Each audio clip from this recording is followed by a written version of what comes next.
Oke, selamat pagi. Pada pertemuan pertama ini adalah pertemuan pendahuluannya. Sebelum kita mulai belajar bahasa asing, nantinya memang praktek coding kita ya.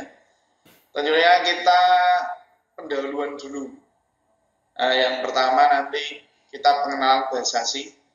Bahasa asing itu ngapain aja, kenapa harus pakai bahasa asing, kemudian aplikasi bahasa asing itu apa saja, contohnya di kehidupan sehari-hari apa saja, sehingga nanti dalam belajar bahasa asing itu kita tahu manfaat penggunaan bahasa asing.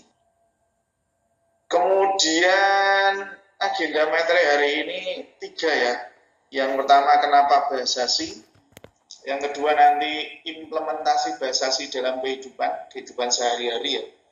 Itu contohnya itu apa? Kenapa kok harus bahasa asing? Kemudian yang ketiga, bidang yang berkaitan dengan bahasa asing ya. Nanti ada bidang robotika dan seterusnya. Jadi penggunaan bahasa asing itu di bagian mana saja. Yang pertama, kenapa kok bahasa asing? Kenapa ini? Kita lihat di slide ya, itu ada gambar apa itu? Traffic light. Traffic light itu lampu lalu lintas baju. Merah, kuning, hijau, merah, kuning, hijau. Ini tapi jalannya beda ya, dari merah, hijau, kuning, merah, hijau, kuning ya benar. Terus kemudian yang di kanan itu apa? Yang di kanan itu adalah smartphone atau ponsel pintar. Maksud dari gambar ini apa? Jadi kenapa kok bahasa asing harus dipelajari? Yang pertama, karena bahasa asing itu untuk memprogram mikrokontroler sehingga mikrokontroler tersebut dapat membantu manusia. Ini nanti salah satu alasannya adalah seperti itu. Apa hubungannya dengan traffic light? Nah, traffic light itu diprogram dengan bahasa asing, bisa dengan bahasa asing. Namun kalau traffic light yang model dulu-dulu itu masih pakai assembly. Jadi urutan tingkatan bahasanya adalah bahasa mesin atau bahasa assembly ya. Kemudian bahasa asing plus. Jadi bahasa asing itu termasuk bahasa tingkat medium, bisa dikatakan tingkat tinggi. Kalau bahasa tingkat rendah itu yang assembly atau bahasa mesin. Dulu waktu kuliah itu programnya pakai assembly ya, harus pakai primbon ya, jadi kepean istilahnya.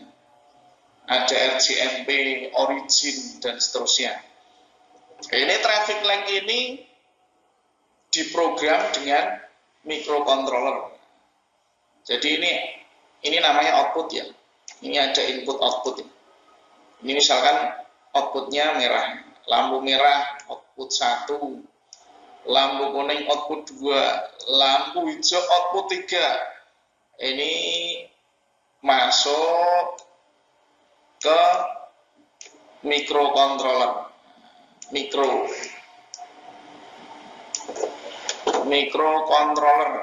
Microcontroller ini diprogram dengan bahasa asing. Salah satunya diprogram dengan bahasa asing. Nah, itu alasannya. Yang kedua, apa hubungannya dengan ponsel pintar? Ponsel pintar ini dalamnya ada yang namanya prosesor. Prosesor itu juga diprogram. Programnya macam-macam ya. Ini sebuah contoh saja. Prosesor ada yang namanya microcontroller. Microcontroller itu programnya salah satunya pakai bahasa asing. Ini contohnya. Jadi prosesor itu juga diprogram.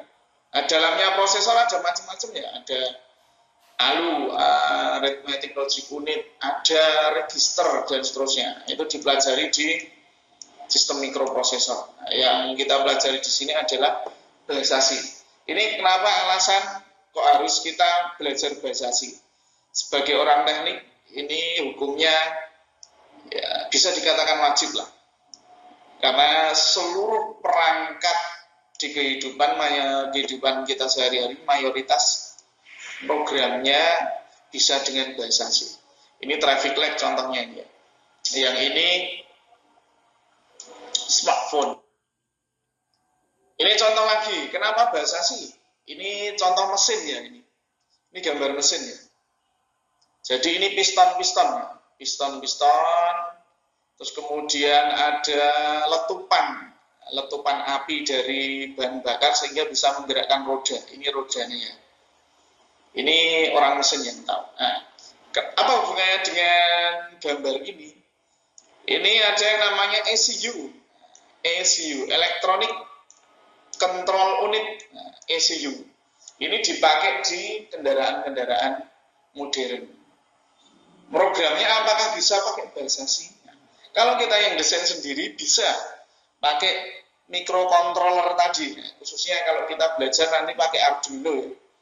Itu kita bisa pakai ECU. Kita bisa bikin ECU sendiri. Tidak harus motor ya. ECU untuk kendali semprotan air untuk menyirami tanaman atau menyirami lombok atau menyirami terserah apa. Kita bikin ECU sendiri. Jadi takarannya kita program, nyemprotnya timingnya kita program. Jadilah kita bikin ECU sendiri. Programnya pakai apa? Bisa dengan bahasa C. Ini alasan yang kedua. Lanjut lagi. Kenapa bahasa C? Karena bidang robotika itu banyak yang memakai mikroprosesor, banyak yang memakai mikrocontroller. Itu kalau mikrocontroller programnya bisa pakai bahasa C. Bahasa C ini alasannya. Kalau dulu di industri pakai PLC, Programmable Logic Control. Sekarang pun masih ada PLC. Nah, di dalamnya PLC itu ada yang namanya mikroprosesor, mikrocontrollernya. Kita bisa buat PLC, Programmable Logic Control dengan mikrocontroller. Bisa. Nah, ini programnya pakai apa ini? Ini pakai bahasa C ya. Jadi lengan-lengan ini, nah ini lengan namanya ya. Lengan ini namanya adalah aktuator ya. Aktuator. Kemudian di sini mungkin ada sensor ya, sebagai masukan. Ini sensornya 3 untuk pengambilan barang. Nah, di sinilah ada sensornya di sini. Kalau barangnya sudah sampai di sini, programnya apa?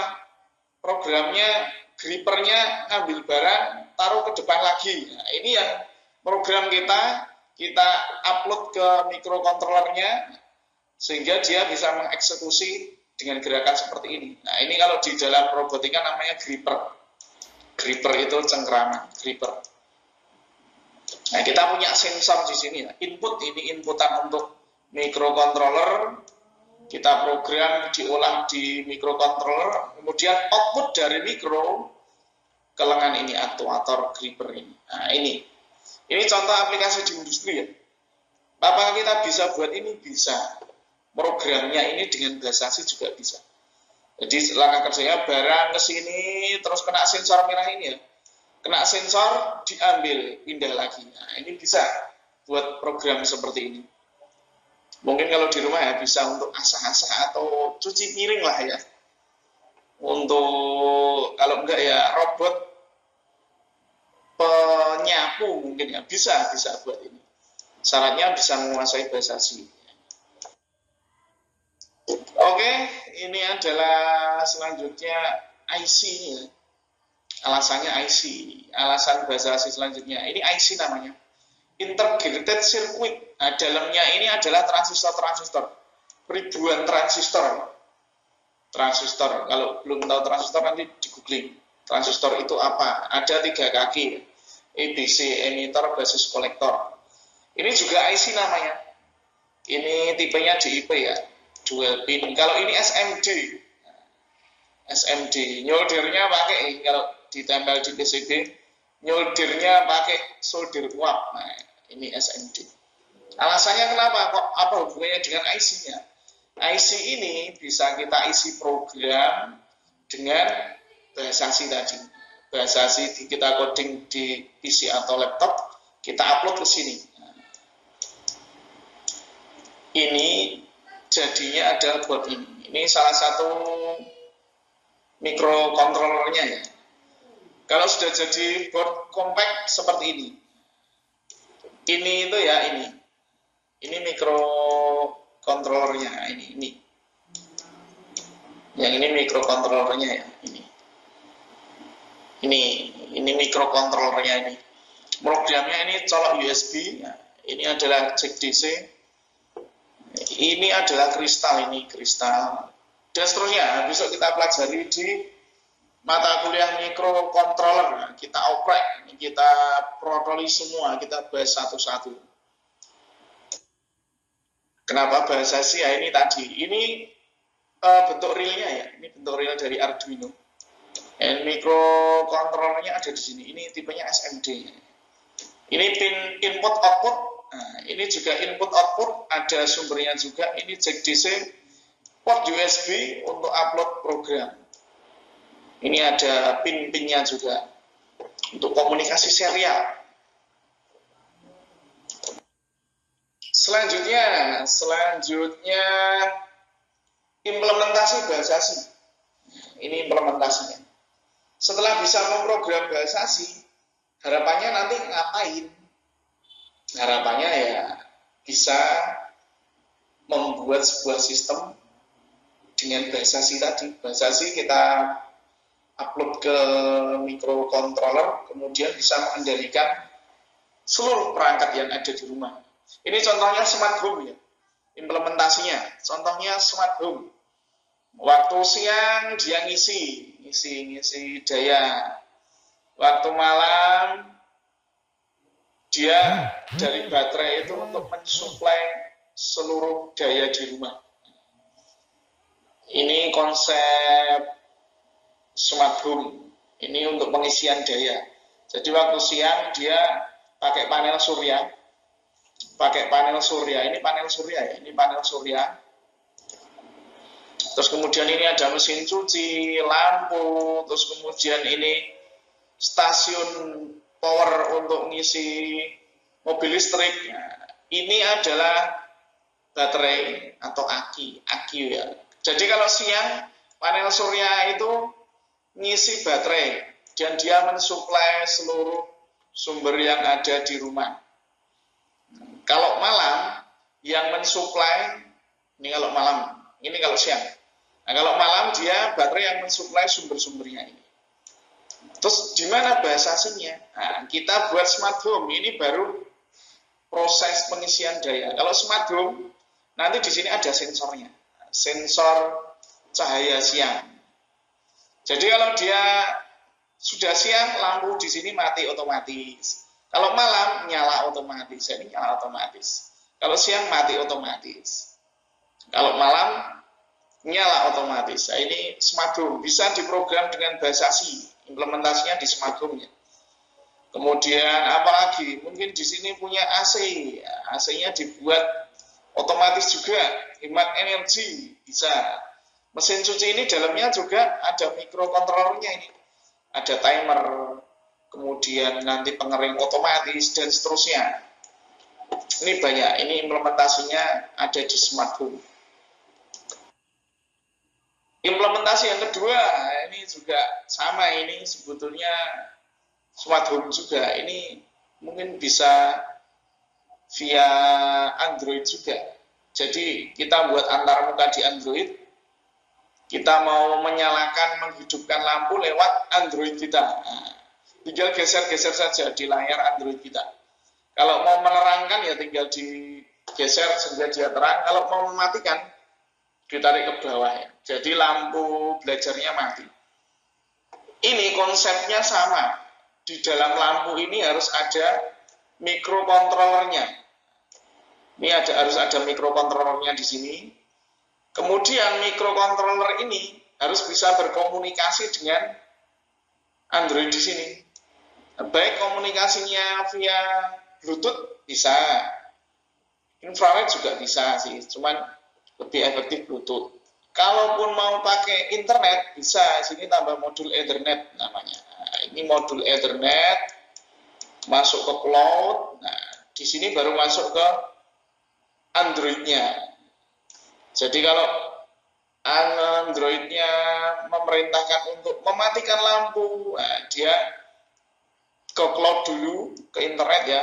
Terus kemudian dari internet ke mikro. Mikro menyesuaikan dengan perintah. Perintahnya adalah mematikan lampu.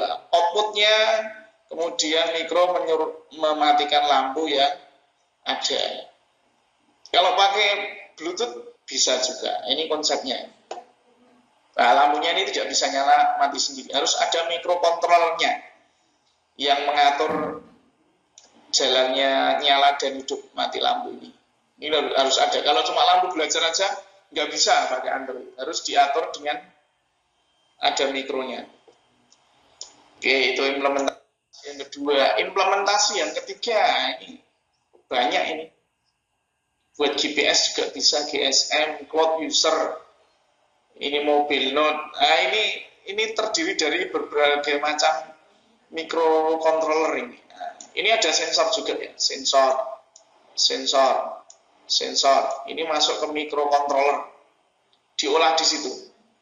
Microcontrollernya untuk ngapain? Nah, ini terserah programmer. Yang programmer kita pakai bahasa C. Bahasa C lagi ya. Oke, ini contohnya ini. Ini bisa diaplikasikan juga dengan IoT, Internet of Things. Ini bisa. Kemudian keterkaitan bahasa C itu apa dengan bidang lain? Jelas saling berkaitan ya. Ada banyak sebetulnya, cuman di sini nanti kita bahas yang deket-deket saja keterkaitannya. Ini contohnya ini ya. Ini contohnya kalau kita bisa program bahasa dengan bahasa C. Ini nanti kita bisa membuat IoT, Internet of Things. Dalamnya ada big data, yang namanya big data. Terus kemudian untuk mengambil datanya dari big data itu pakai apa? Pakai sensor. Ini sensor. Masuknya mana? Masuk microcontroller. Terus kemudian dia diakses pakai apa? Pakai web misalnya. Nah, datanya yang diakses apa? Bla bla bla, 1, 2 dan seterusnya. Banyak data, makanya big data. Nah, programnya microcontroller ini pakai bahasa C lagi. Nah, ini saling keterkaitan. Makanya kita harus belajar bahasa C agar bisa memprogram microcontroller. Kita bisa membuat alat sesuka hati kita. Misalkan di rumah sepertinya ngepel kesel banget, kita buat robot pengepel. Meskipun kalau beli sudah ada ya, kita buat sendirilah. Jadi ngepel dari dapur menuju ruang tamu, robotnya yang ngepel. Nah, kita santai sambil mabar, itu bisa. Oke, kita lanjut. Keterkaitannya apa? Yang deket-deket aja. Keterkaitan dengan bahasa C apa? Mikro ini jelas saling terkait. Kenapa? Karena kita program ini pakai bahasa C. C++ juga bisa, C bisa. Nah, bedanya apa? Ini sebetulnya sama sih, cuma beda fitur saja. C++ lebih lengkap. Ini programnya mikro ini pakai C++ atau C. Kemudian robotika. Ini lebih kompleks lagi ya. Dalamnya robotika ada mikro. Di sini ada sensor 1, sensor 2, sensor 3. Outputnya apa? Outputnya ada kaki. Outputnya ada lengan. Inputnya ada apa? Inputnya ada kamera di sini, di mata ini. Ini masuk ke Arduino atau microcontroller. Nah, matanya ini inputnya masuk ke sini. Terus kita olah. Robotnya suruh ngapain? Nah, dengan apa? Dengan bahasa C tadi. Misalnya kalau melihat orang, dia tepuk tangan, kita program if kamera sama dengan 1 dan kaki, tangan, tepuk-tepuk. Nah, itu secara bahasa manusianya seperti itu. Ini saling terkait, dekat sekali. Jadi kalau bisa bahasa C, bisa microcontroller, tentu saja bisa robotika juga. Tapi ini saling agak kompleks robotika karena ada rangkaian elektronik, ada rangkaian mekanik, ada software atau programmernya kita di sini. Mekaniknya nanti minta bantuan orang mesin. Sensornya kita harus paham sedikit-sedikit ya. Elektroniknya juga paham sedikit-sedikit. Karena dalam program microcontroller kita harus paham input-outputnya. Input-outputnya harus paham. Kemudian antarmuka ya. Antarmuka ini juga terkait dengan bahasa sih. Dekat sih. Agak dekat. Karena antarmuka biasanya itu pakai microcontroller atau microprosesor. Biasanya pakai itu kalau antarmuka itu. Pakai microcontroller atau microprosesor. Nah, microcontroller atau prosesor tadi, programnya juga pakai bahasa C. Nah, makanya ini saling terkait. Antarmuka ada macam-macam. Ada berbasis web, berbasis Android, macam-macam ya. Nah, ini nanti koneksinya via misalkan cloud-nya, ini cloud ya, cloud. Kemudian setelah cloud dia ini sensor misalkan, sensor 1, sensor 2 masuk ke microcontroller dulu. Ini microcontroller, ada Ethernet, connect ke cloud. Nah, di bank data ini, cloud ini, big data. Ini nanti kita buat antarmuka di sini, Android berbasis web. Nah, usernya tinggal mantau dari sini. Misalkan ini untuk memantau suhu kelembaban. Suhunya sekarang berapa ya? Anginnya kenceng atau enggak ya? Nah, kita tinggal ngecek di Android atau web yang kita buat antarmuka ini. Nah, nanti datanya ini diolah di mikro. Ada aktuatornya, output ini. Kalau anginnya kencang, bagaimana? Oh, kalau kencang, bunyikan alarm. Nah, kalau bunyikan alarm, data anginnya berapa disimpan di database. Kemudian user ada notifikasi. Oh, anginnya kencang ya. Ada notifikasi di sini. Kalau di lapangan ada alarmnya, angin kencang, bersiap-siap. Kelembabannya sangat rendah. Ini terus diolah oleh microcontroller tadi. Ada notifikasi. Kipas nyala misalkan. Agar tidak lembab sekali. Nah, datanya disimpan di cloud tadi. Disimpan di cloud. Bisa diakses user. Nah, usernya di antarmukanya ada notifikasi. Udara lembab. Kipas sudah nyala. Nah, begitu. Ini sekedar brainstorming saja di bahasa asing. Kenapa kita harus belajar bahasa asing ya? Agar bisa membuat sistem-sistem tersebut bisa kita koneksikan ke sistem informasi kita. Misalkan melalui web, kalau bisa Android, nah nanti akan belajar Android dan sistem informasi juga. Bisa dikolaborasikan di sini. Jadi sekarang eranya IoT ya, Internet of Things. Oke, mungkin itu saja ya. Terima kasih. Sekedar pendahuluan tentang mata kuliah pemrograman C. Jadi kenapa kok kita harus belajar C? Kenapa kok kita harus memahami bahasa C? Implementasinya di lapangan apa? Harapannya jika kita bisa menguasai bahasa C itu kita bisa ngapain aja. Semoga bisa tersampaikan pada pertemuan ini. Terima kasih, sampai jumpa minggu depan.